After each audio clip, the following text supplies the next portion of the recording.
व त्याच्या सर्व नागरिकांस सामाजिक,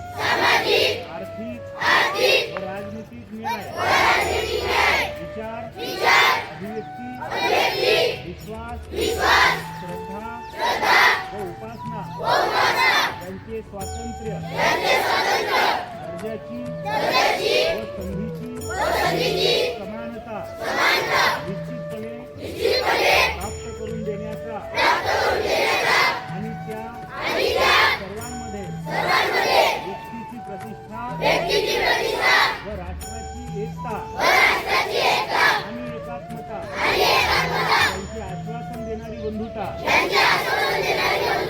प्रवर्धित करण्याचा संकल्पपूर्ण निर्धार करून आज आमच्या संविधान सभेत दिनांक 26 नोव्हेंबर 1949 रोजी याद्वारे